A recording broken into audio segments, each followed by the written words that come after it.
বানাবো চিংড়ি পটল, তাই এখানে অনেকগুলো চিংড়ি মাছ নিয়ে নিয়েছি। এর মধ্যে লবণ হলুদ মাখাবো। তারপরে কড়াই এখানে বসিয়ে দিয়েছি, কড়া গরম হচ্ছে, তার মধ্যে একটু তেল দিয়ে দেবো। আমি কড়াইতে তেল দিয়ে দিলাম, সর্ষের তেল। এবার এটা গরম হোক, ততক্ষণ এবার আমি মাছের মধ্যে লবণ দিয়ে দিচ্ছি, হলুদ গুঁড়ো দিয়ে দিচ্ছি। এবার মাছটাকে ভালোভাবে মাখিয়ে নেবো।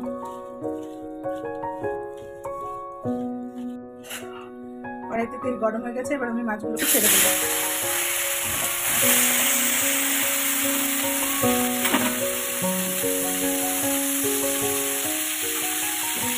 মাছগুলো এখানে ভাজা হচ্ছে, আমার মনে হচ্ছে এক পিঠ হয়ে গেছে, তাই আমরা আর একটু তুলে দেবো।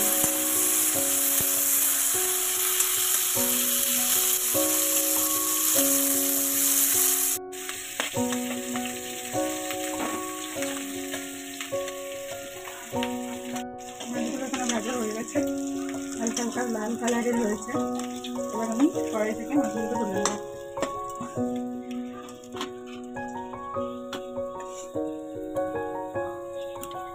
মাছটাকে এমনভাবে ভাজতে হবে যাতে নরম না থাকে, আবার খুব বেশি চিংড়িও না যায়।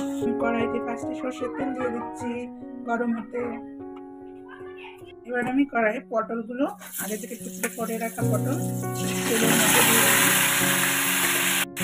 এর মধ্যে আমি লবণ দিয়ে দেবো, পটলগুলোকে নাড়িয়ে নেবো।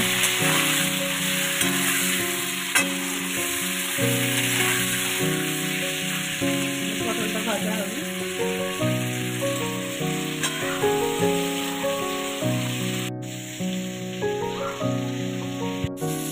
এখানে পটলগুলো প্রায় ভাজা ভাজা হয়ে এসেছে।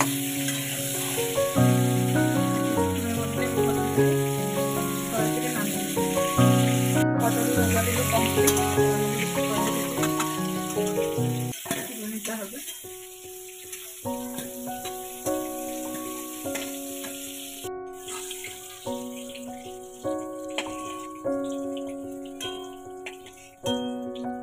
কড়াইয়ে আমি এখন 5 ফোড়ন দিয়ে দেবো তেলের মধ্যে।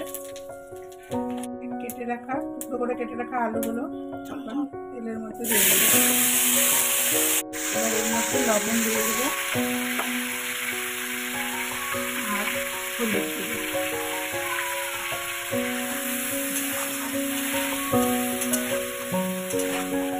ভালো করে নাড়িয়ে আলুটাকে আমি ঢাকা দিয়ে দেবো। আমি ঢাকনাটাকে কিছুক্ষণ পর খুলছি। আলুটাকে আমি আলুটাকে একটু নাড়াচাড়া করে নিচ্ছি। এইভাবে আর কিছুক্ষণ ভাজবো।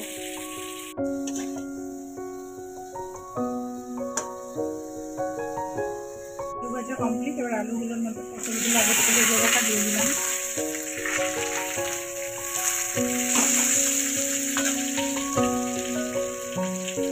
এবার এর মধ্যে দিয়ে দেবো টুকরো করে রাখা টমেটো আর লঙ্কা চেরা।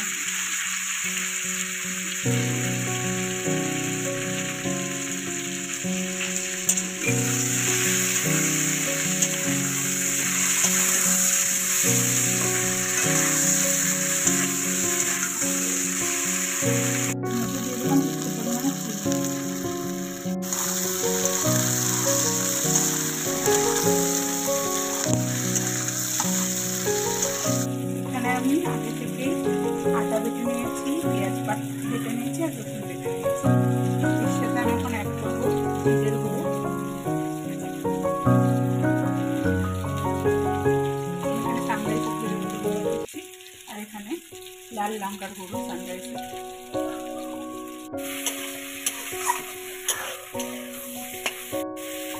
আলু পটলটা আর তার সাথে টমেটো আর লঙ্কা সেটা ভাজা ভাজা হয়ে গেছে।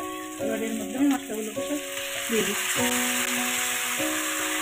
আমি মশলার সাথে কিছুটা পরিমাণে জলও দিয়ে দিলাম। এর মধ্যে আমি কিছুটা হলুদ আর খানিকটা লবণ দিয়ে দিচ্ছি। এবার মশলাটাকে আমি কষাবো।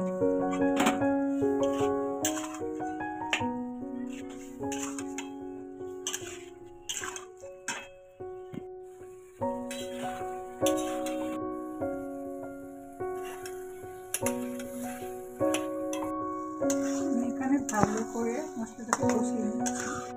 মশলা কষানো রেডি। এবার এর মধ্যে আমি মাছগুলো সব দিয়ে দিচ্ছি। এবার আমি জল দিয়ে দেবো।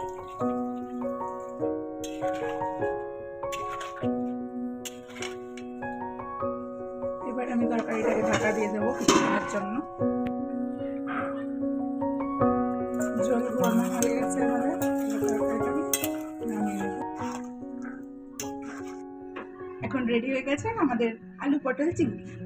আর এটা আমি গ্রেভি একদম কামাখা ঝোল বানিয়েছি। এটা এখন গরম ভাতে কিংবা রুটিতে সবই খেতে অনেক ভালো লাগবে।